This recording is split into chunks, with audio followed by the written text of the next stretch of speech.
नमस्कार, मैं प्रांशी राठौर और आप देख रहे हैं नेक्स्ट 9 न्यूज़। एक बार फिर से स्वागत है हमारे स्पेशल प्रोग्राम आमने सामने में, जिसमें हम चर्चा करेंगे राजस्थान की सियासी संकट के बारे में। राजस्थान में बीते लंबे वक्त से हम सभी यही देखते चले आ रहे हैं कि आखिरकार कब सीएम अशोक गहलोत और पूर्व डिप्टी सीएम सचिन पायलट के बीच जो जंग छिड़ी हुई है वह कब थमेगी। इंतजार है साल 2023 में होने वाले विधानसभा चुनाव। इन विधानसभा चुनाव में कांग्रेस की तरफ से सीएम पद की दावेदारी को लेकर किसे आगे किया जाएगा, फिलहाल यहां पर सस्पेंस बरकरार है। इंतजार यहां पर यह भी किया जा रहा है क्योंकि दावा यह किया जा रहा है कि मल्लिकार्जुन खड़गे ही अब फैसला सुनाएंगे राजस्थान के सियासी संकट पर। भारत जोड़ो यात्रा के दौरान प्रेस कॉन्फ्रेंस में काफी ज्यादा व्यस्त नजर आ रहे हैं राहुल गांधी, और वह भी साफ तौर पर कह चुके हैं कि इस पर फैसला अब कांग्रेस अध्यक्ष ही सुनाएंगे, क्योंकि अब मैं अध्यक्ष नहीं हूं। लेकिन दूसरी ही तरफ आलाकमान सोनिया गांधी दोनों की जंग से परेशान हो चुकी हैं। अंदरूनी सूत्रों की माने तो दावे ये भी किए गए कि कहीं ना कहीं सचिन पायलट पर गांधी परिवार मेहरबान होते हुए नजर आ सकता है, और ऐसे में सीएम पद से कहीं ना कहीं इस्तीफा देने के लिए मजबूर हो सकते हैं अशोक गहलोत। लेकिन इसी बीच देखा जाए तो सचिन पायलट ने अशोक गहलोत पर खुलकर अपनी बात रखी। उन्होंने साफ तौर पर कह दिया कि वह बुजुर्ग हैं, काफी अनुभवी नेता हैं, वरिष्ठ नेता हैं, और उनसे उनका कोई भी मुकाबला नहीं है।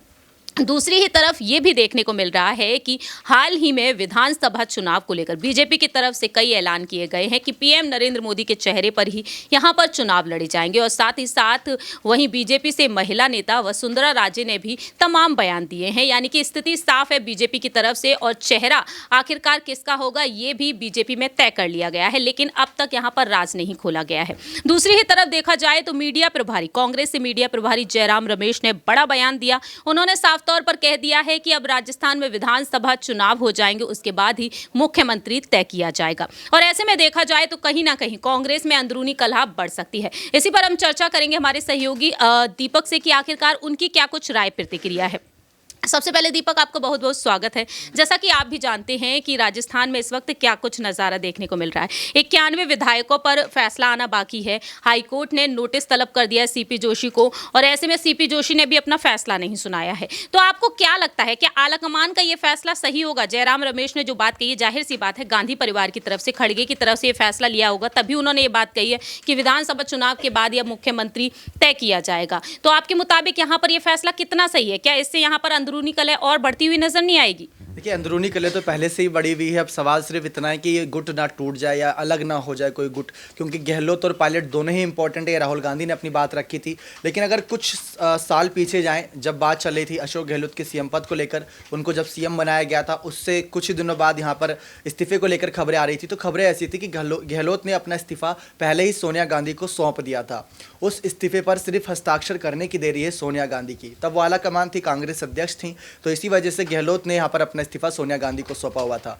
और जो भी मंत्री उनके खिलाफ बयानबाजी करता है तो वो कहीं ना कहीं एक बातें ये सारी आगे रख देते हैं। लेकिन इन सब के बीच अगर बात रखें यहाँ पर अशोक गहलोत की, तो गहलोत हमेशा ही गांधी परिवार को अपने झुकाव में लेकर चले, हमेशा उनको अपनी तरफदारी में लेकर चले। उसके पीछे की मुख्य वजह है, इस बार भी जब बगावत हुई थी तो उन 3 नेताओं पर कहीं ना कहीं तलवार लटकी उनकी विधायकी जाने को लेकर, या कांग्रेस पार्टी ने अपने पार्टी चुनाव चिन्ह से उनको आगे नहीं खड़ा करेगी ऐसा माना जा रहा था। भारत जोड़ो यात्रा में उनको कहा गया कि आपको नहीं सक्रिय किया जाएगा। भारत जोड़ो यात्रा राजस्थान में इतने दिनों से मौजूद है, लेकिन क्या वो तीनों मंत्री दिख रहे हैं? नहीं दिख रहे। तो कांग्रेस के अध्यक्ष आलाकमान का मल्लिकार्जुन खड़गे का फैसला था, प्रभारी का फैसला था कि इन तीनों नेताओं को इससे दूर रखा जाएगा, ताकि इनको एक संदेश मिले कि अगर कांग्रेस के खिलाफ जाओगे तो आपका यही हश्र होगा। क्योंकि इस यात्रा से ना सिर्फ राहुल गांधी बल्कि जो उनकी इस यात्रा में आ रहा है, जैसे दिव्या मदेरणा, खचरियावास, राजेंद्र सिंह गुड़ा, सचिन पायलट की बात कर ले, गहलोत की बात कर ले, हर किसी को चर्चा मिल रही है, हर कोई जनता के बीच जा रहा है। क्योंकि जब चुनाव का समय आता है तब तो आप रैली करते हो, उसका अलग इंपैक्ट पड़ता है, लेकिन बिना चुनाव के समय अगर आप रैली करोगे तो आप बोल सकोगे हम जनता के बीच तब खड़े थे जब कोई और विपक्षी पार्टी का नेता नहीं खड़ा था। तो उन्हीं 3 मंत्रियों को, जिनको कैबिनेट में भी जगह दी गई है, उन 3 मंत्रियों पर अब बड़ी कार्रवाई को लेकर मांगे की जा रही है कि जल्द बैठक होगी। 23 दिसंबर की खबरें आई हैं। लेकिन इस बीच जब गहलोत की बात आती है तो गहलोत हमेशा ही माफ़ी मांग लेते हैं, या फिर अपने आप को बिल्कुल एकदम मासूम दिखाते हैं कि उन्होंने तो कुछ किया ही नहीं है, गलती सारी विधायकों की थी। लेकिन हर कोई जानता था कि विधायकों को किसने यहाँ पर पूरा खेल समझाया, ये सारी बातें हैं। रही बात सचिन पायलट की, तो सचिन पायलट लगातार चुप्पी साधे हुए हैं। एक शांत समंदर की तरह है, लेकिन उस समंदर के अंदर कितना कुछ तूफान सैलाब उठा हुआ है। उनके विधायक के द्वारा, उनके समर्थकों के द्वारा ये समय यात्रा के जरिए संदेश के तौर पर है। लेकिन रही बात मल्लिकार्जुन खड़गे की, तो खड़गे भी शांत हैं। सबने ये कहा था गुजरात और हिमाचल चुनाव के नतीजे के बाद फैसला लिया जाएगा, तो ये एक बार फिर से पायलट को धोखा दिया गया है। क्यों? क्योंकि पायलट को लेकर ये बातें थी कि गुजरात और हिमाचल चुनाव के नतीजों के बाद ये तय किया जाएगा कि आलाकमान किसे सीएम पद देता है और क्या यहाँ पर गहलोत से सीएम पद छीना जाएगा या नहीं। तो सबके सामने है, यहाँ पर गुजरात के नतीजे 17 सीटों पर सिमट गई कांग्रेस, और हिमाचल में सरकार बनाई, हिमाचल में कांग्रेस की सरकार का मुख्यमंत्री बना। तो लेकिन इन सारी चीजों से हटकर अगर दीपक बात की जाए, सचिन पायलट पर कहीं ना कहीं गांधी परिवार मेहरबान होता हुआ दिखाई दे रहा है। तो आपके मुताबिक आपको क्या लगता है, क्या सचिन पायलट को अब जिम्मेदारी देने का वक्त आ चुका है, या फिर सचिन पायलट को भी साइडलाइन कर दिया जाएगा? एक तरीके से देखा जाए, अशोक गहलोत, सचिन पायलट दोनों ही पार्टी के लिए काफी मायने रखते हैं, और सचिन पायलट की वजह से हिमाचल प्रदेश में चुनावों में जीत हुई है, ऐसा दावा किया जा रहा है। लेकिन अशोक गहलोत ने राजस्थान के मॉडल को आगे रखा गुजरात में, लेकिन क्या हुआ, वहां पर हार का सामना किया। तो अब आपको क्या लगता है, जो हम नारेबाजी देख रहे हैं भारत जोड़ो यात्रा के दौरान, भारत जोड़ो यात्रा में यही देखने को मिल रहा है कि सचिन पायलट ही सीएम चेहरे पर नजर आ सकते हैं,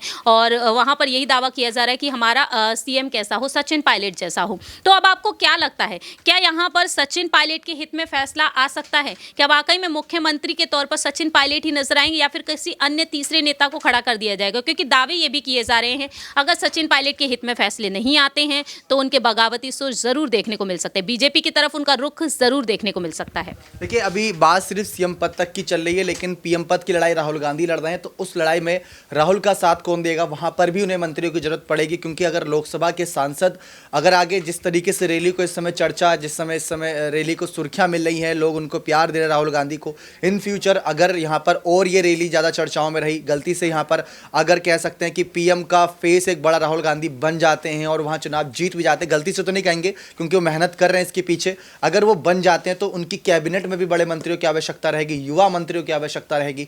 पायलट को वहाँ जिम्मेदारी दी जा सकती है। पीसीसी चीफ बनाने की बात थी, जो कि अभी गोविंद सिंह डोटासरा यहाँ पर देखने को मिल रहे हैं, वो पद उन्हें दिया जा सकता है, या लोकसभा चुनाव के लिए पायलट को तैयार किया जा सकता है। क्योंकि ऐसा नहीं है कि पीएम सिर्फ मोदी हैं, उनके साथ अमित शाह की चर्चा रहती है, राजनाथ की चर्चा रहती है, नितिन गडकरी की चर्चा रहती है, सिंधिया की चर्चा रहती है।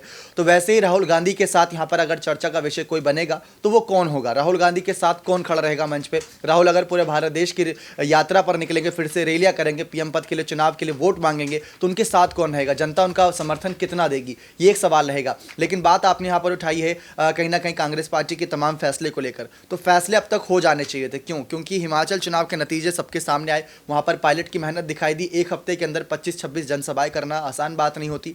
युवा है पायलट ने तो अपना दमखम दिखा दिया, और ऊपर से आर्मी से जुड़े हुए हैं, तो शारीरिक रूप से और मानसिक रूप से दोनों ही रूप से सशक्त हैं, और दोनों ही रूप से अपने आप को आगे भी रख रहे हैं, जनता के बीच रख रहे हैं। उसका फायदा कांग्रेस पार्टी उठा रही है। लेकिन पायलट ने जितना समय कांग्रेस पार्टी को दिया है, जिस उम्र के पड़ाव में कांग्रेस पार्टी के साथ खड़े थे, अगर पायलट अब बगावत करते या पायलट अब साथ छोड़ते हैं तो शायद उनको नुकसान ही होगा। क्योंकि बीजेपी की तरफ जाते हैं राजस्थान में, तो वहाँ पहले से ही 10 से 12 ऐसे बड़े बड़े मंत्री हैं जो सीएम पद की दावेदारी ठोक रहे हैं, और उसमें अगर यहाँ पर पायलट भी जाते तो 13वें-14वें में गिनती की जाएगी। आपके मुताबिक यहाँ पर वाकई में मुख्यमंत्री कौन हो सकता है कांग्रेस की तरफ से? देखिए, आज जो 4 साल पूरे हुए गहलोत सरकार को, जहां काम गिनाए जा रहे हैं, इन कामों की तारीफ हो रही है, कामों की चर्चा, राजस्थान मॉडल को गुजरात हिमाचल में भी रखा गया था, लोगों ने स्वीकार किया, तारीफ करी गहलोत के काम की, पीएम मोदी ने खुद तारीफ करी, तो गहलोत को शायद एक और बार मौका दिया जा सकता है। लेकिन बात अगर राजस्थान के चुनाव से पहले सीएम बनाने की है तो एकमात्र ऑप्शन सचिन पायलट बचते हैं। लेकिन इसके बाद के लिए आप क्या कह सकते हैं, क्योंकि जयराम रमेश ने साफ तौर पर कहा है कि विधानसभा चुनाव के बाद ही मुख्यमंत्री तय होगा, तो आपको क्या लगता है? कांग्रेस पार्टी से फैसले कुछ ऐसे ले रही है जो सभी के लिए एकदम कह सकते हैं चौंकाने वाले हैं। दिव्या मदेरणा इसमें एक नाम हो सकता है, महिला मंत्री के तौर पर।